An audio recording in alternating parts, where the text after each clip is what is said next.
Oh, hai guys. Aku lagi bingung nih kalau misalnya sore-sore gini enaknya ngapain ya? Teman-teman ada saran nggak enaknya ngapain? Iya sih, sepemikiran. Kayaknya enak banget kalau misalnya sore-sore gini makan makanan yang rasanya tuh medok banget. Tapi apa ya? Oh, aku ada ide. Gimana kalau misalnya kita langsung buat aja klepon yang teksturnya tuh chewy, enak banget, lumer di mulut. Gimana? Oke, langsung aja ikutin aku. Let's go. Tell all of your friends that I'm crazy. Klepon. Klepon adalah makanan tradisional Indonesia yang termasuk ke dalam kelompok jajanan pasar. Makanan ini terbuat dari tepung ketan putih yang dibentuk seperti bola-bola kecil dan diisi dengan gula merah dan berguling dalam parutan kelapa. Klepon mempunyai tekstur yang kenyal, manis, padat, dan tidak memiliki umur simpan yang panjang. Hal ini dikarenakan pembuatannya tidak melalui proses dan bahan yang berhubungan dengan pengawetan. Tekstur chewy yang ada di dalam klepon akan diikuti rasa manis seiring klepon dikunyah. Hal ini dimaknai sebagai peristiwa yang susah akan terasa manis di kemudian hari. Kue klepon diperkenalkan oleh imigran Indonesia kepada masyarakat Belanda sejak tahun 1950-an. Penyebutan klepon juga berbeda di beberapa daerah di Indonesia loh. Misalnya saja di daerah sekitar Sumatera, Sulawesi, dan Malaysia akan menyebut klepon dengan onde-onde. Sedangkan di daerah Jawa dan Bali biasa disebut klepon. Halo semua, sebelum mulai memasak pastikan kamu udah cuci tangan ya, karena kebersihan dalam memasak itu nomor 1.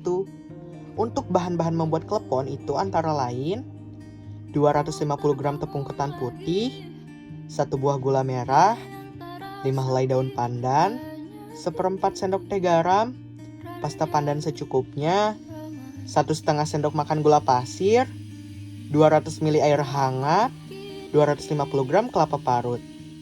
Sebelum kita buat klepon dough, kita kukus terlebih dahulu kelapa parut yang sudah diberi 1 ikat daun pandan. Fungsi dari daun pandan ini sendiri memberi aroma yang harum terhadap kelapa parut nantinya. Oke, untuk tahapan klepon dough yang pertama, kita tuangkan 250 gram tepung ketan putih dan pada saat yang bersamaan tuangkan juga garam dan gula. Kemudian aduk hingga rata agar tidak ada gumpalan pada saat kita memakan klepon. Setelah itu, tuangkan air hangat. Penuangannya dibagi menjadi 2 tahap ya. Untuk tahap pertama, tuangkan sekitar 7/8 dari 200 ml, kemudian aduk hingga rata. Fungsi dari air hangat ini sendiri agar pada saat direbus, klepon dough terkunci dengan rapat dan tidak mudah pecah. Setelah semua tercampur rata, tuangkan kembali sisa dari air hangat. Setelah cukup dingin, uleni menggunakan kedua tangan agar tekstur klepon dough lebih cantik dan tidak mudah pecah juga.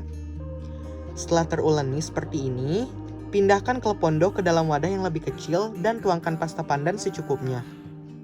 Setelah pewarnaan telah tercampur semua, sisihkan klepon dough terlebih dahulu, karena kita akan parut untuk isian gula merahnya.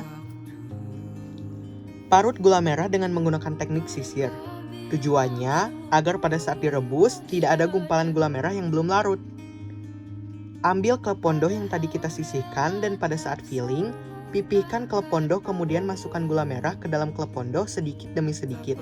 Jangan terlalu banyak, karena akan membuat klepon dough rusak dan pecah pada saat proses pemasakan. Setelah selesai, sisihkan kembali klepon dough yang sudah kita filling menggunakan gula merah. Setelah matang, sisihkan dan tiriskan kelapa parut. Masak klepon di dalam air yang mendidih. Tujuannya agar klepon tidak mudah pecah dan lengket. Tunggu sampai klepon muncul ke atas permukaan dan mengembang. Setelah mengembang, angkat klepon kemudian tiriskan. Bila sudah tidak terlalu panas, baluri klepon menggunakan kelapa parut, kemudian plating yang cantik. Dan voila, klepon emas ala Rida Nur Afandi udah jadi. Thank you for watching semua, see you and bye-bye.